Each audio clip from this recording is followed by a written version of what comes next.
Today's recipe is a subscriber special request, an authentic Kerala Pulinkari made with sweet yellow pumpkin and tender drumsticks. It's simple, comforting and full of traditional flavor. Namaste, welcome to Gita's Kitchen. For making the Pulinkari, first we will dry roast some masalas. So here I have about 4 dry red chilies, half a teaspoon of Methi seeds, 2 teaspoons of raw rice.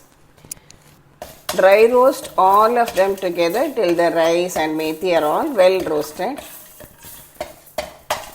The rice and methi both have changed color and you get a very good aroma also from the roasted rice. Just take it on out the plate and allow it to cool. Today for the Pulinkari I have used yellow pumpkin and drumstick. You can use yellow pumpkin or white pumpkin or vegetables of your choice, or only yellow pumpkin too. Add a little water.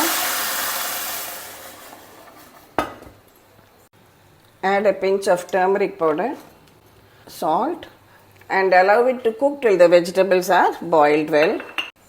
Meanwhile, here I have soaked a small lemon-sized piece of tamarind in water. We will extract the juice and keep it ready. Our tamarind extract is ready. We will make this masala paste also. This has cooled down now. Take the roasted ingredients in your blender jar.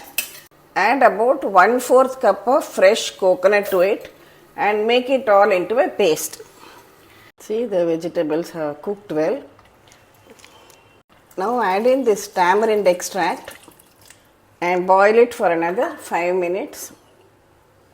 When it is boiling well like this, add in this ground masala paste.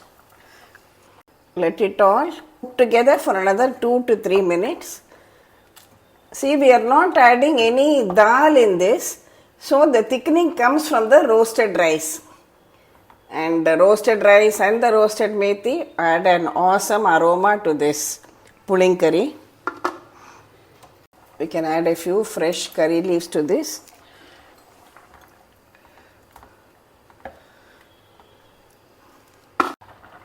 See, everything is boiling well together. It has reached the right consistency.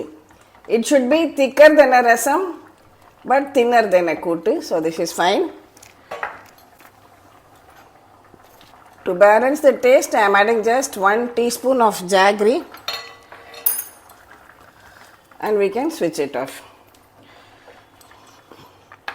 We will do a simple tempering.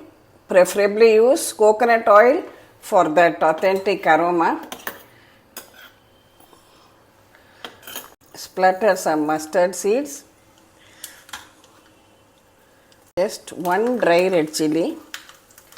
A little bit of hing. And a small pinch of methi seeds. Pour this tempering on top of your Pulinkari and it is ready.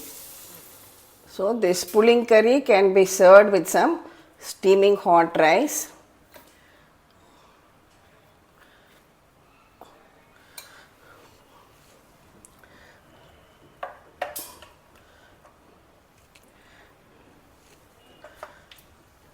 And this tasty Pulinkari on top. You can pair it with any other vegetable thoran also if you like. Today I have just kept one roasted appalam at the side. Thank you for watching the video. Do try out this simple and comforting Kerala style Pulinkari and share your feedback with me. Please subscribe to Gita's Kitchen and we'll meet again with another interesting episode from Gita's Kitchen. Thank you.